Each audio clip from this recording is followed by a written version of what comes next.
Telangana intermediate మొదటి మరియు రెండో సంవత్సరం విద్యార్థుల యొక్క పరీక్షా ఫలితాలు ఈ రోజు అనగా ఏప్రిల్ 24వ తారీఖు ఉదయం 11 గంటల తర్వాత విడుదలవనున్నాయి. ఇప్పుడు ఈ వీడియోలో ఈ రిజల్ట్స్ ను ఆన్లైన్ లో ఏ విధంగా చెక్ చేసుకోవాలనేది ఈ వీడియోలో పూర్తిగా డీటెయిల్ గా చూద్దాం. ఇప్పుడు ఈ వీడియోలో చూపించే రిజల్ట్స్ లింక్స్ అన్ని కూడా నా వెబ్సైట్లో మీకు అవైలబుల్గా ఉంటాయి.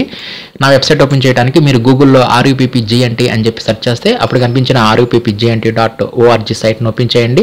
ఇక్కడ మీకు స్టార్టింగ్లోనే న్యూ లింక్స్లో TS ఇంటర్ రిజల్ట్స్ 2024 అని చెప్పేసి ఒక లింక్ ఉంటుంది. దీని మీద క్లిక్ చేయగానే నెక్స్ట్ ఇంకొక పేజీ ఓపెన్ అవుతుంది. ఈ పేజీలో మీరు క్రిందకి వస్తే ఇక్కడ ఇప్పుడు ఈ వీడియోలో చూపించే ఈ రిజల్ట్స్ లింక్స్ అన్ని కూడా ఇక్కడ మీకు అవైలబుల్గా ఉంటాయి.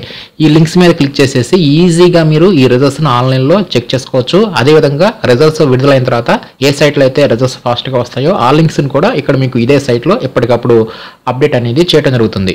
ఇప్పుడు ఈ రిజల్ట్స్ను ఆన్లైన్లో ఏ విధంగా చెక్ చేసుకోవాలని చూద్దాం. ముందుగా తెలంగాణ ఇంటర్మీడియట్ బోర్డుకి సంబంధించి అఫీషియల్ వెబ్సైట్ అయిన tsbie.cgg.gov.in ఈ సైటు అఫీషియల్ వెబ్సైటు, ఇది గవర్నమెంట్ వెబ్సైటు. రిజల్ట్స్ విడుదలైన తర్వాత ఈ సైట్లోనే ఆ రిజల్ట్స్ లింక్స్ని ఇక్కడ మీకు అప్డేట్ అనేది చేయడం జరుగుతుంది.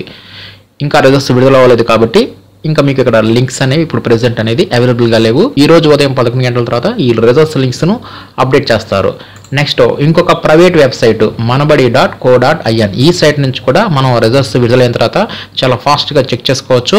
నెక్స్ట్ results.enadu.net ఈ సైట్ నుంచి కూడా మనం రిజల్ట్స్ అనేవి విడుదలైన తర్వాత ఇక్కడ లింక్స్ ఆల్రెడీ ఇవ్వడం జరిగింది. ఈ లింక్స్ మీద క్లిక్ చేసేసి ఈజీగా ఫాస్ట్గా మనం ఈ రిజల్ట్స్ని చెక్ చేసుకోవచ్చు. నెక్స్ట్ results.sakshieducation.com ఇక్కడ నుంచి కూడా మనం రిజల్ట్స్ని ఈజీగా ఫాస్ట్గా మనం చెక్ చేసుకోవచ్చు. ఇప్పుడు చూపించిన ఈ లింక్స్ అన్ని కూడా నా వెబ్సైట్ అయిన RUPPGNT.org సైట్లో మీకు ఈ లింక్స్ని అప్డేట్ అనేది చేయడం జరుగుతుంది. అదేవిధంగా వీడియో డిస్క్రిప్షన్లో కూడా ఈ లింక్స్ అనేది మీకు ఇవ్వడం జరుగుతుంది.